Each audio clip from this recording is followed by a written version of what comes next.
Hello दोस्तों, welcome back to my YouTube channel. Rural development में हम लोग देखेंगे आज चौथी यूनिट अपनी, यानी फोर्थ यूनिट।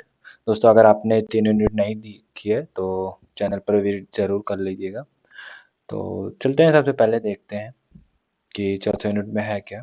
तो यहाँ पर need for human resources development and element of human resources, ऐसे करके यहाँ पर 9 पार्ट हमारे पास है, तो एक एक करके सबको देखेंगे। तो सबसे पहले हमारा क्वेश्चन है पार्ट 1 में, what do you understand by human resource development and enumerate the need of human resource development in rural sector. यानी कि ह्यूमन रिसोर्स डेवलपमेंट क्या होता है या क्या समझते हैं आप, और इसका रूरल सेक्टर में क्या यूज है, ये बताया जाए, यहाँ पर पूछा गया है। तो human resource development is the major function of human resource management. Human resource development क्या होता है? एक फंक्शन होता है किसका? ह्यूमन रिसोर्स मैनेजमेंट का। Human resource development is defined as a policy and programs that support the equitable opportunity.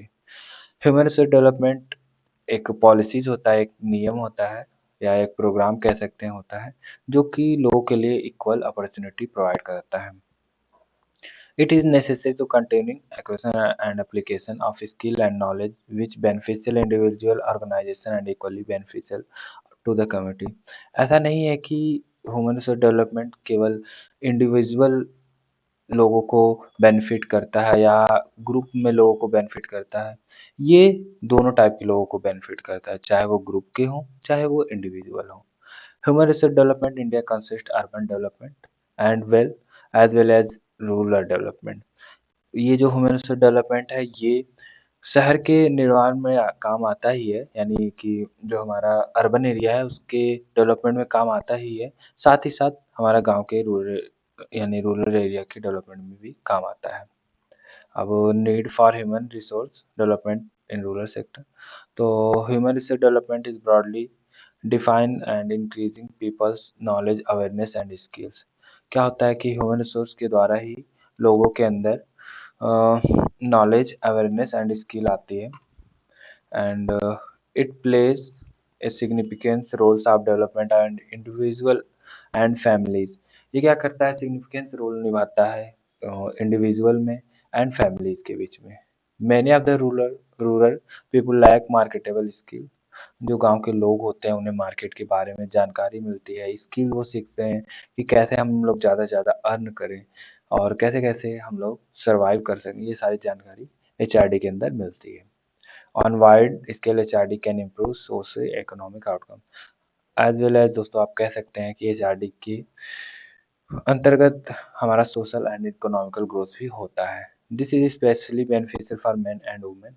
ये क्या होता है कि बेनिफिशियल होता है मेन और वुमेन दोनों के लिए। ऐसा नहीं है कि केवल ये वुमेन के लिए ही बनाया गया या केवल मेन के लिए बनाया गया, ये दोनों लोगों के लिए बनाया गया है। नेक्स्ट हमारा जो क्वेश्चन वो देख लेते हैं। तो outline the key element of human resource. इसको दोस्तों आप ऐसा समझिएगा कि आप किसी कंपनी में काम कर रहे हैं। ये मान लीजिए आप हैं एचआरडी सिस्टम, एंड आपका रोल क्या है? The individual growing through the roles of the relationship. Individual base पे आपका रोल क्या है? रोल ऑफ क्लियरिटी, यानी कि आपका रोल क्लियर होना चाहिए कि आपको क्या काम करना है। किसी कंपनी में मान लीजिए आप काम कर रहे हैं, तो आपका क्या काम है वहाँ पर। और वर्क ग्रुप रिलेशन, तो आपका जो वर्क है उसका लोगों के साथ या वर्क ग्रुप के साथ आपका कैसा रिलेशन है।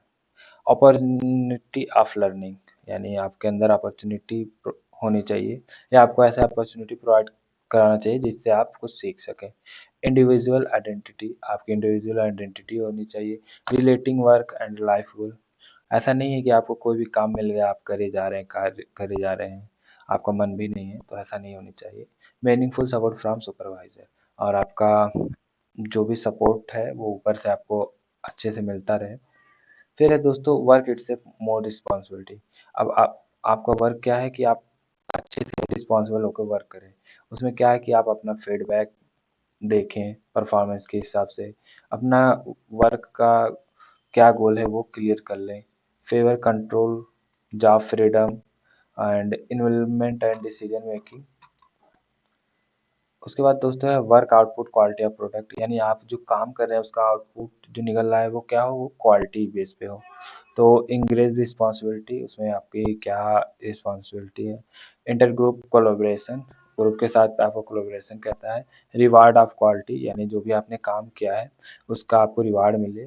कि गोल अटैचमेंट यानी गोल से आप हमेशा बंधे रहें, क्योंकि एक गोल होता है तो आप अच्छे से वर्क करते हैं।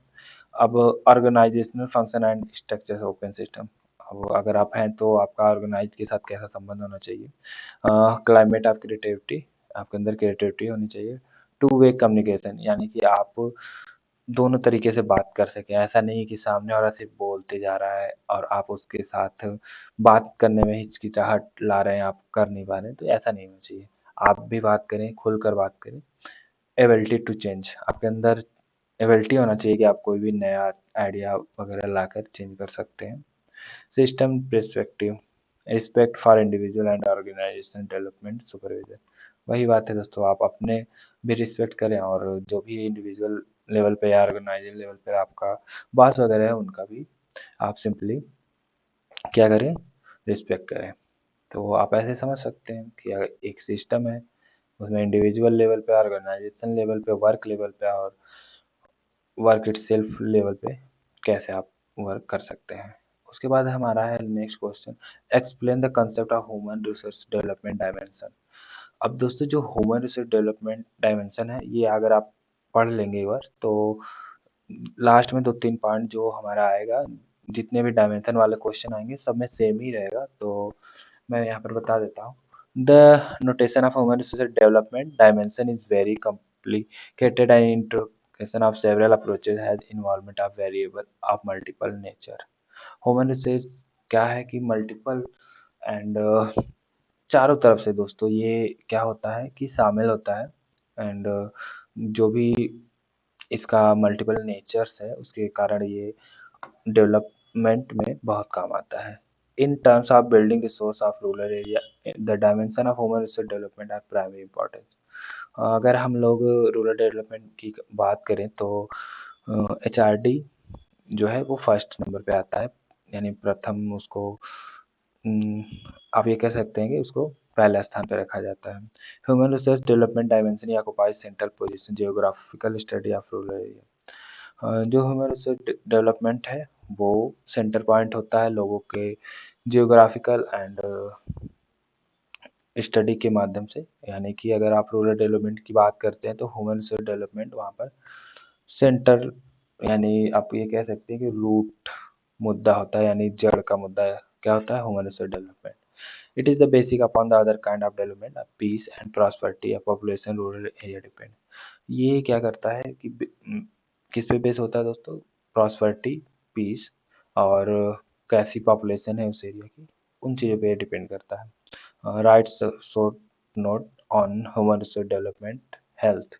अब यहाँ पर दोस्तों जब रूरल डेवलपमेंट की बात आ रही तो हेल्थ की बात आएगी, तो अब हेल्थ में दोस्तों 3-4 चीज़ें कॉमन है कि number of nature extent component aspect are characteristics of human population resources. ये दोस्तों आपका कॉमन पॉइंट है, ये सब में आएगा जहाँ भी एजुकेशन की बात होगी, हेल्थ की बात होगी और आगे क्वेश्चन होंगे उसमें सब में ये पॉइंट कॉमन रहेगा कि size of number, nature, extent, component, spend are characteristics of human population resources. Human Development Report has considered health of dimension, population, state assessment essentially in the progress human resource development। Human resource development क्या करता है, जो लोगों के ऊपर stress होता है उनको अध्ययन करता है और उसको कैसे रिमूव किया जाए ये सारी चीज़ें देखता है। Health as human resource development dimension consider both the physical and mental health. ये क्या करता है, फिजिकल और मेंटल हेल्थ दोनों पे वर्क करता है। ऐसा नहीं है कि ये सिर्फ फिजिकल हेल्थ पे ध्यान देता है या सिर्फ मेंटल हेल्थ पे ही ध्यान देता है, ये दोनों पे वर्क करता है। फिजिकल हेल्थ का मतलब आपकी बॉडी की जो वेट वगैरह है वो सही हो, और मेंटल हेल्थ का मतलब ये है कि आप सब सही तरह से समझ सकें, आपको सही नॉलेज हो क्या सही है क्या गलत है, इसमें फ़र्क करना आना चाहिए। ये सारी चीज़ें आती हैं मेंटल हेल्थ में। Physical dimension refers to state of body, वही बात है दोस्तों, and mental health refer right fit and healthy grade. ये बात मैंने समझा दी है। उसके बाद द फिजिकल मेंटल और dimension health are essentially component of human resource. ये कह रहा है कि फिजिकल हेल्थ और मेंटल हेल्थ क्या होता है, प्राइमरी इसेंशियल कंपोनेंट होता है, यानी प्राइमरी भाग होता है किसका, ह्यूमन रिसोर्स डेवलपमेंट का। Both address about how the human resource integrated relating the physical and mental individual चार स्टेट सेम ओवर टाइम, यानी कि अगर दोनों सेम टाइम पे अच्छे से वर्क कर रहे हैं तो वो बहुत ज़रूरी होता है ह्यूमन रिसोर्स डेवलपमेंट के लिए। The overall performance human resource development is the boss physical and आप वो ये कह सकते हैं कि पूरे परफॉर्मेंस किस पे बेस हो जाता है, मेंटल और फिजिकल हेल्थ पे। इसलिए दोस्तों health is important for human resource because improvement of health promote the learning improving style. यानी कि अगर आपका हेल्थ अच्छा रहेगा तभी तो आप अच्छे से वर्क करेंगे, लर्न करेंगे और बहुत सारी चीज़ें सीखेंगे और अपने आप को इंक्रीज करेंगे, एनर्जी इंक्रीज करेंगे अपनी। अब human resource development dimension of education, तो यहाँ पर देखिए दोस्तों ये जो इट स्टैंड साइज ये सेम है, बस थोड़ा सा हम लोग एक दो पॉइंट इसमें देख लेते हैं। जो मेन पॉइंट है द डायमेंशन ऑफ एसेंशियली मेंट, ये वाला पॉइंट है status of our intellectual capability and size, learning, memory, reasoning, thinking, competence and other intellectual। यहाँ पर दोस्तों एजुकेशन के बारे में बात होगी और एजुकेशन कैसे बढ़ाया जा सके, कैसे अपनी मेमोरी पावर बढ़ाई जा सके, रीजनिंग अपने सोचने की क्षमता कैसे बढ़ाई जा सके, अपने कॉम्पिटेंस को कैसे बढ़ाया जा सके, ये सारी बातें यहाँ पर की गई हैं। Education is important of raising developing knowledge skill talent. Education के द्वारा हमारा क्या होता है कि नॉलेज बढ़ता है, स्किल बढ़ती है और टैलेंट आता है, एटीट्यूड अलग तरीके से झलकता है, एप्टीट्यूड बढ़ता है, अवेयरनेस बढ़ती है। Education is the one of most important characteristics of qualitative dimension of human. अगर आप क्वालिटेटिव डायमेंशन चाहते हैं ह्यूमन रिसोर्स का तो एजुकेशन मोस्ट इम्पॉर्टेंट है and education play vital role. ये तो सभी जानते हैं कि एजुकेशन विटल रोल निभाता है ह्यूमन रिसोर्स डेवलपमेंट में। अब यहाँ पर स्किल डेवलपमेंट है, ये सेम आपका एजुकेशन और हेल्थ दोनों बेस पे है, तो इसमें दोनों के पॉइंट आप कंक्लूड करके लिख सकते हैं। जो यहाँ पर मेन पॉइंट है, सेकंड पॉइंट दोस्तों देख लीजिए, यहाँ पर भी कॉमन है, यहाँ पर भी कॉमन है एंड यहाँ पर भी सेकंड पॉइंट कॉमन है। It stand for size, number, nature, extend, common. तो आप सब में एक ही पॉइंट करके लिख सकते हैं। और यहाँ पर जो स्किल डेवलपमेंट होगा, यहाँ पर एजुकेशन के साथ-साथ आपका हेल्थ के बारे में भी बात होगी। तो skill development can take the formal और नॉन फॉर्मल लर्निंग प्रोसेस। ये मेन पॉइंट था कि formal and non formal learning. तो फॉर्मल लर्निंग वो होती है दोस्तों जो हम लोग पढ़ कर किताबों द्वारा इधर-उधर से जानकारी लेते हैं, मतलब एक स्ट्रक्चर वे में, वो हमारा फॉर्मल लर्निंग होता है। और नॉन फॉर्मल लर्निंग वो होता है दोस्तों जो हम लोग सुन के किसी के द्वारा या अपने दादा बाबा के ज़माने की कहानियों के द्वारा या इतिहास के द्वारा लोगों की बातें सुनकर, जैसे कोई घटना हो जाती है तो हमें नहीं पता होता है और बाद में हम किसी को बात करते हुए सुनते हैं, तो उससे जो जानकारी हमें मिलती है वो नॉन फॉर्मल लर्निंग होती है। उससे भी हमारा स्किल वगैरह डेवलप होता है। Skill development is qualitative dimension of human resource development. Same point है दोस्तों ये। अब human resource development dimension training, इसमें भी वो वाला पॉइंट जो है वो दोनों सेम ही है। It stand for size, number, nature, skill, aspect. इसमें क्या है कि आप जो एजुकेशन वाला सिस्टम है वो लिख सकते हैं बट थोड़ा सा डिफरेंट टाइप का है, तो इसमें जो मेन पॉइंट है वो देख लेते हैं। Human development report has consider training of dimension of population and state assessment of essential in the progress of human resource development. Training is the qualitative, जो ट्रेनिंग हो वो qualitative dimension of human resource development. अब training help the development of experience, knowledge, talent. Training can be take place formal and non formal. Training भी दोस्तों formal और non formal दोनों तरीके से हो सकती है। अब हमारा ये आता है न्यूट्रिशनल स्टेटस, ये काफ़ी इंपॉर्टेंट क्वेश्चन है, तो देख लेते हैं। न्यूट्रिशनल स्टेटस का मतलब जो दोस्तों आजकल हम लोग खाना पीना खाते हैं उसमें कितना न्यूट्रिशन वगैरह है, ये बातें यहाँ पर होंगी।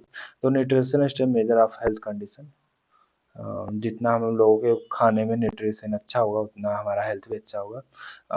दूसरा पॉइंट है गुड न्यूट्रिशन स्टेटस कैन, यानी कि अच्छा खाना जो होगा न्यूट्रिशन युक्त होगा, उससे हमारा क्या होगा, हेल्थ सिक्योर होगा and food security define the access by all people needed for the healthy life. जो खाने की समस्या है उसे दूर करना है और लोगों को अच्छे से अच्छा भोजन प्रोवाइड करना ही इसका मेन उद्देश्य होता है, यानी हेल्दी लाइफ के लिए ज़रूरी होता है। और फूड सिक्योरिटी कैसे हम लोग कर सकते हैं उसके लिए 3 इम्पोर्टेंट पॉइंट हैं। Adequate availability of food supplies, assured access of sufficient food all individual, its proper utilization, provide a proper balanced diet। ऐसा नहीं है कि दोस्तों अगर बहुत सारा किसी के पास भोजन वगैरह है या अनाज वो, तो ऐसा नहीं कि वो सिर्फ इकट्ठा करके अपना ही देखे। उसे क्या करना चाहिए, एक मैनर वे में रखना चाहिए एंड और अगर उसके पास बहुत ज़्यादा है तो उसे दूसरों के प्रोवाइड कराए। Nutrition is a one important component. Nutrition important component है। Well knowledge and healthy workplace precondition sustainable development. Nutrition की वजह से एक अच्छे से कंडीशन जनरेट किया जा सकता है, किसके लिए? हेल्दी वर्क प्लेस के लिए, वर्क प्लेस में। And nutrition play critical role.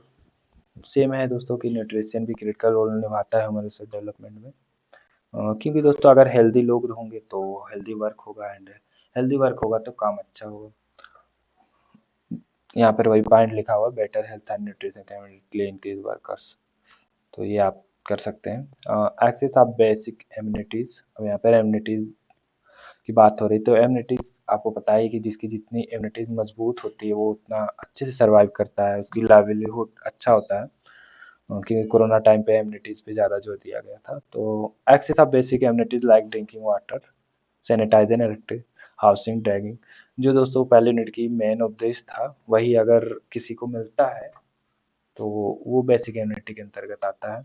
जैसे कि साफ पानी, सैनिटाइजर यानी क्लियर जगह, इलेक्ट्रिसिटी, अच्छा घर, लोगों के रहने का अच्छी जगह, और नेचर उनका अच्छा हो, सोशल एंड फिजिकल इन्वायरमेंट अच्छा हो, तो इम्यूनिटीज अपने आप अच्छी होती है। अब इम्यूनिटीज अच्छी होगी तो दोस्तों यहाँ पर बहुत सारे प्लान एंड प्रोग्राम ऑर्गेनाइज किए गए हैं उसके अंतर्गत। तो पहला क्या है, for the development Indira rural area, Bharatiya Nirman was launch under Bharat Nirman action proposal in the area, road, rural housing, rural water and rural electrification. जो ये Indira rural areas development program आया था वो उसके अंदर साफ पानी, साफ बिजली एंड अच्छा घर, अच्छा भोजन और ये सारी चीज़ें प्रोवाइड कराई गई थी। And another landmark initiative launch provision urban amenities. और दूसरा प्रोग्राम था जो कि शहरी लोगों के लिए था, जिसे पूरा के नाम से जाना गया था। पूरा is status rural development in India.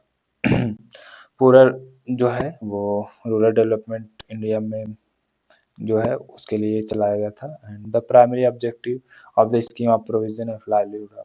वही बात है दोस्तों कि इसका प्राइमरी ऑब्जेक्टिव क्या था, जो लोग रह रहे हैं उनकी जैविक दशा यानी जीने की दशा अच्छी हो। एंड वो अच्छी कैसे होगी, वो इसमें 4-5 पॉइंट है, वो देख लेते हैं। पहला कि एक्सेस टू ड्रिंकिंग फैसिलिटी, किसकी? वाटर की, यानी कि जो लोग हों उन्हें साफ पानी मिले।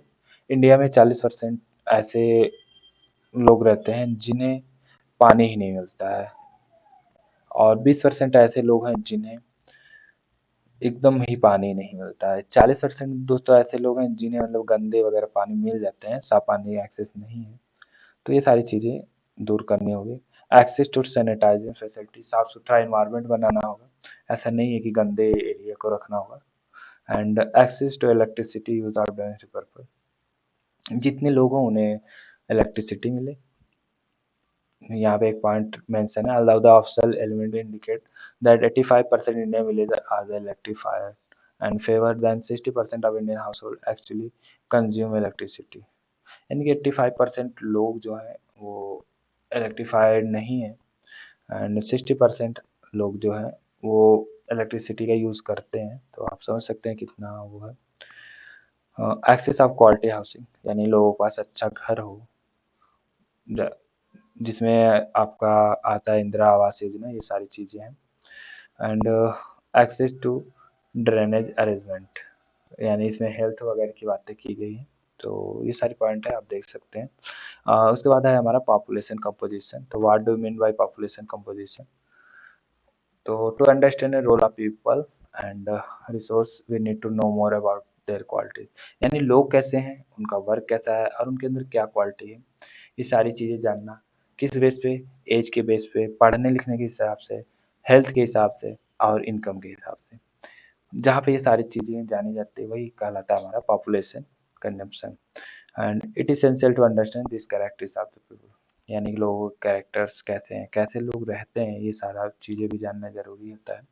The consumption of population help us to know how many are males females, यानी कि इसके ज़रिए से हम लोग एक तरह से डेटा डिफाइन कर सकते हैं कि कितना मेल फीमेल लोग रहते हैं, वो किस प्रकार से हैं, एजुकेटेड हैं या नॉन एजुकेटेड है, हेल्दी हैं या नॉन हेल्दी, ये सारी चीज़ें हम लोग निकाल सकते हैं। नेक्स्ट क्वेश्चन है हमारा व्हाट आर पॉपुलेशन पिरामिड, यानी पॉपुलेशन पिरामिड क्या होता है and how do they help in understanding about population of our country. तो पॉपुलेशन पिरामिड एक ग्राफिकल स्ट्रक्चर होता है। यहाँ पर एज ग्रुप एंड सेक्स के हिसाब से हम लोग एक पिरामिड डिफाइन करते हैं। तो चलिए देख लेते हैं वो पिरामिड। ये दोस्तों है pyramid and the shape of population pyramid tells story the people living in the that particular country, यानी एक देश में लोग कैसे रहते हैं उसका एक शेप डिफाइन करता है। The number of children below 15 years are shown the bottom and reflected level of birth, यानी जन्म से वो कैसे हैं जो बॉटम में यहाँ पर दिखाया गया है वो चीज़ें हैं। And the population of pyramid also tell us many dependent there is a country, यानी लोग कैसे रहते हैं ये भी पिरामिड दिखाता है। The population pyramid of country which birth date related, यानी कितने लोग मर रहे हैं कितने लोग जी रहे हैं और कितने मेल है फीमेल है, इस बेस पे भी पिरामिड बताता है। The situation typically pyramid shown for Kenya, जो ये पिरामिड है केन्या का लिया गया है। तो यहाँ पर देखिए दोस्तों कि कौन से लोग ज़्यादा जीते हैं, तो यहाँ पर फीमेल लोग थोड़ा ज़्यादा जीते हैं एंड देखिए यहाँ पर बर्थ रेट कितनी ज़्यादा है। 75 तक जाते-जाते तो बहुत कम ही लोग मरते हैं, अंडर एज में ज़्यादा लोग मरते हैं जो कि 0 से 4, 5 से 9, 10 से 14, 15 से 9, तो ज़्यादातर लोगों का काम 60 एंड 64 के आसपास हो ही जाता है। It country where death rate, especially amongst very young, decrease in pyramid broad younger age group because more factors are। क्या है दोस्तों कि जो केन्या का लाइवलीहुड यानी जीवन है वो काफ़ी अच्छा नहीं है, तो वहाँ पर लोग क्या होता है कि अंडर एज में ही मर जाते हैं। तो यहाँ पर ये दिखाया गया है और this can be seen the pyramid of our India, such a population contain relative large of people, which means strong and expandable। इसको अपने इंडिया में भी दिखाया जाता है लेकिन थोड़ा सा कम है बट सेम इसी टाइप का है, तो आप लोग देख सकते हैं। यहाँ पर भी फीमेल ज़्यादा जीतती हैं बट जो यहाँ पर ये हमारा लॉन्ग है वो थोड़ा सा यहाँ पर कम है, बट आने वाले समय में ये बढ़ सकता है, जो कि यहाँ पर देखिए दोस्तों साफ दिख रहा है। थोड़ा सा संख्या कम है बट ये भी सोचने वाली बात है। तो ये सारी चीज़ें दोस्तों हो गई, ये हमारा चौथा यूनिट इसके साथ कंप्लीट होता है। मिलते हैं नेक्स्ट यूनिट में, तब तक के लिए अगर आप चैनल पर अभी तक बने हैं तो सब्सक्राइब कर लीजिएगा। जय हिंद, जय भारत।